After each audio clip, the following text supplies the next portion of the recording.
2024 board परीक्षा की धुआंधार तैयारी करने वाले जितने भी मेरे प्यारे बच्चे कक्षा 10 के छात्र हैं, आज के इस वीडियो में मैं आपके लिए लेकर के आ चुका हूं सामाजिक विज्ञान के सबसे महत्वपूर्ण प्रश्न, जो प्रश्न आपकी बोर्ड परीक्षा 2024 के लिए वेरी वेरी इंपॉर्टेंट हैं। जी हाँ मेरे प्यारे बच्चों, सामाजिक विज्ञान के ये प्रश्न आपकी बोर्ड परीक्षा 2024 के लिए सबसे ज़्यादा महत्वपूर्ण हैं। आप इन सभी प्रश्नों को जरूर तैयार कर लेना। तो आपका ज़्यादा समय ना लेते हुए स्टार्ट करते हैं। यहाँ पर पहला प्रश्न है मेरे प्यारे बच्चों, और आपसे एक और मैं निवेदन करना चाहूँगा कि हिंदी विषय और सामाजिक विज्ञान विषय, गृह विज्ञान विषय और साथ ही साथ चित्रकला विषय के मॉडल पेपर की वीडियो आप जरूर देख लो। मैंने कई मॉडल पेपर प्रोवाइड कराए हैं इन विषयों के, जो आपकी बोर्ड परीक्षा 2024 के लिए वेरी इंपॉर्टेंट होंगे।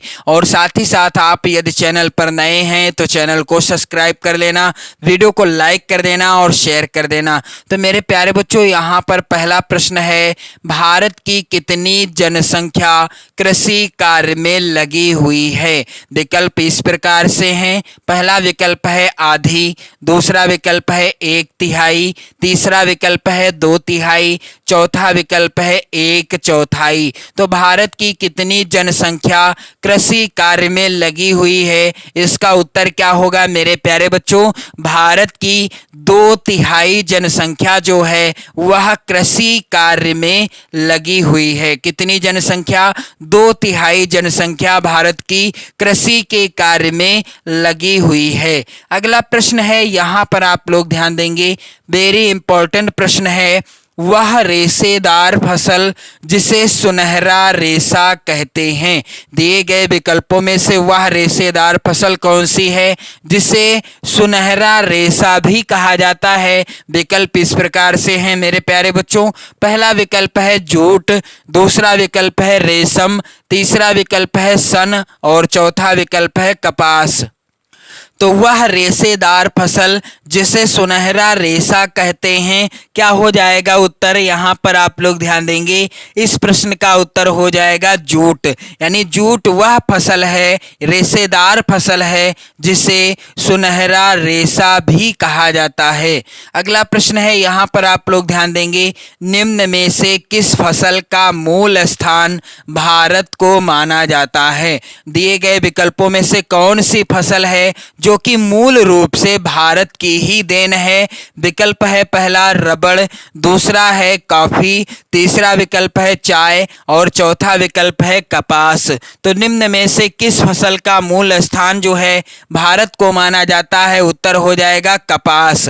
और इससे एक प्रश्न और बहुत ही ज्यादा परीक्षाओं में आता है कि कपास की खेती के लिए सबसे उपयुक्त मृदा या मिट्टी कौन सी है? तो उत्तर क्या हो जाएगा? काली मिट्टी। कपास की खेती के लिए काली मृदा या मिट्टी सबसे ज्यादा उपयोगी होती है। अगला प्रश्न है, यहाँ पर आप लोग ध्यान देंगे, चीन के बाद विश्व का दूसरा सबसे बड़ा चावल उत्पादक देश है।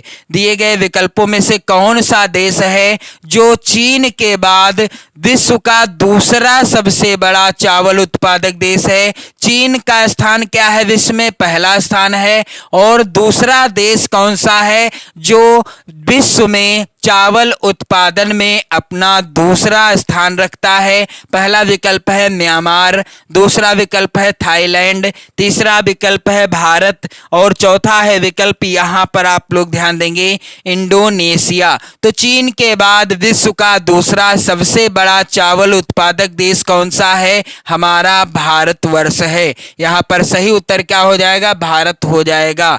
अगला प्रश्न मेरे प्यारे बच्चों, निम्न में से भारत की प्रमुख पेय फसलें हैं। दिए गए विकल्पों में से भारत की प्रमुख पेय फसलें कौन सी हैं? यानी पीने योग्य फसलों, यानी जिनका प्रयोग पीने में किया जाता है। तो यहाँ पर आप लोग ध्यान देंगे, विकल्प है पहला नारियल और तंबाकू, दूसरा है सरसों सोयाबीन, तीसरा है कोल्ड ड्रिंक्स और कोक, और चौथा विकल्प है चाय और कॉफी। तो यहाँ पर उत्तर क्या होगा? निम्न में से भारत की प्रमुख पेय फसलें कौन सी हैं? यहाँ पर आप लोग ध्यान देंगे, उत्तर हो जाएगा चाय और कॉफी। ये भारत की प्रमुख पेय फसलें हैं। अगला प्रश्न यहाँ पर आप लोग ध्यान देंगे मेरे प्यारे बच्चों, निम्न में से जल संरक्षण का प्रमुख कारण है, यानी दिए गए विकल्पों में से जल संरक्षण का प्रमुख कारण क्या है? पहला विकल्प है जल सीमित मात्रा में है। तो आप लोग विकल्प अच्छे से पढ़िए, आपको जब समझ में आ जाएगा तो आप आसानी से उत्तर कर पाओगे। और दूसरा विकल्प है जल तेजी से प्रदूषित होता जा रहा है। तीसरा विकल्प है पर्याप्त मात्रा में जल कई स्थानों में नहीं मिल पाता। और चौथा विकल्प है उपरोक्त सभी। तो यहाँ पर क्या हो जाएगा? जल संरक्षण का प्रमुख कारण, यानी हमें जल को क्यों संरक्षित रखना है? तो पहला विकल्प है जल सीमित मात्रा में है, यह विकल्प बिल्कुल सत्य है। दूसरा है जल तेजी से प्रदूषित होता जा रहा है, तो यह भी कथन सत्य है, यानी विकल्प सही है। तीसरा है पर्याप्त मात्रा में जल कई स्थानों में नहीं मिल पाता। तो यहाँ पर तीनों विकल्प सही हैं, यानी उत्तर हो जाएगा उपरोक्त सभी। अगला प्रश्न है देश के कुल विद्युत उत्पादन में जल विद्युत का योगदान कितने प्रतिशत है?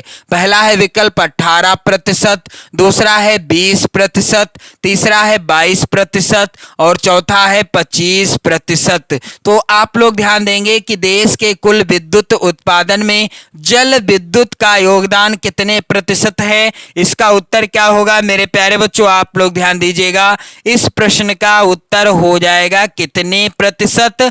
22%। यहां पर आप लोग ध्यान देंगे, तीसरा वाला विकल्प सही हो जाएगा।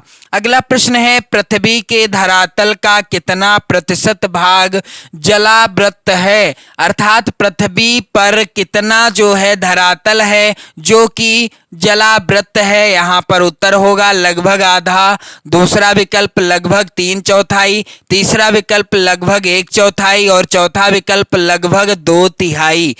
तो उत्तर क्या होगा मेरे प्यारे बच्चों? पृथ्वी के धरातल का कितना प्रतिशत भाग जलावृत है? यहाँ पर आप लोग ध्यान देंगे, इस प्रश्न का उत्तर हो जाएगा कि पृथ्वी के धरातल का लगभग 3/4, कितना? लगभग 3/4। यहाँ पर दूसरा वाला विकल्प सही हो जाएगा, लगभग 3/4 भाग जलावृत है। अगला प्रश्न मेरे प्यारे बच्चों है भारत को विश्व की कुल वर्षा का कितना प्रतिशत प्राप्त होता है? यहाँ पर विकल्प है पहला 4%, दूसरा 9%, तीसरा 7% और चौथा 10%।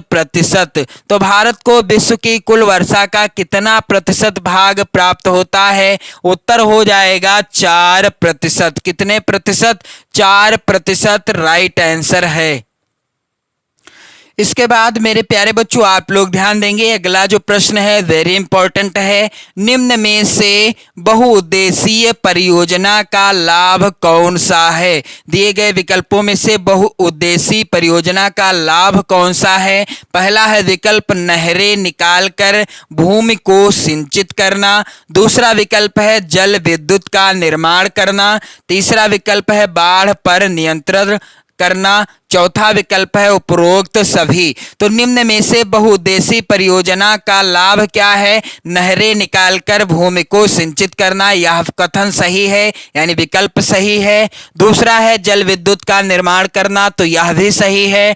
और तीसरा है बाढ़ पर नियंत्रण करना, यह कथन यानी यह विकल्प भी सही है। तो उत्तर क्या होगा? उपरोक्त सभी हो जाएगा राइट आंसर। अगला प्रश्न मेरे प्यारे बच्चों, देश के किन दो राज्यों में जल की कमी रहती है? तो यहां पर आप लोग ध्यान देंगे, पहला विकल्प है यहां पर ओडिशा और छत्तीसगढ़, दूसरा है विकल्प यहां पर बंगाल और झारखंड, तीसरा विकल्प है राजस्थान और गुजरात, चौथा विकल्प है बिहार और सिक्किम। तो देश के किन दो राज्यों में जल की कमी रहती है?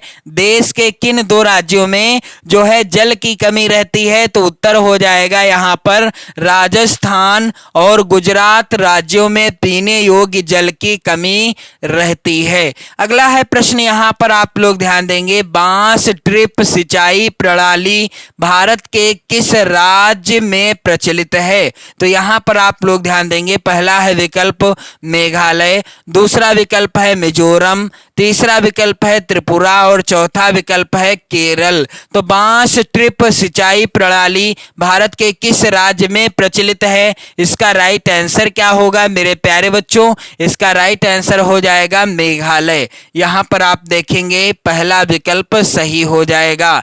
इसके बाद अगला वेरी वेरी इंपॉर्टेंट प्रश्न है, आप लोग ध्यान दीजिएगा, निम्न में से कौन नर्मदा नदी पर निर्मित बांध है? निम्न में से कौन सा नर्मदा नदी पर निर्मित बांध है? विकल्प है पहला गांधी सागर बांध, दूसरा राणा प्रताप सागर बांध, तीसरा सरदार सरोवर बांध और चौथा सरदार पटेल बांध। तो उत्तर क्या हो जाएगा मेरे प्यारे बच्चों? कौन बांध है जो नर्मदा नदी पर निर्मित है? सरदार सरोवर बांध। यहाँ पर तीसरा वाला विकल्प सही हो जाएगा।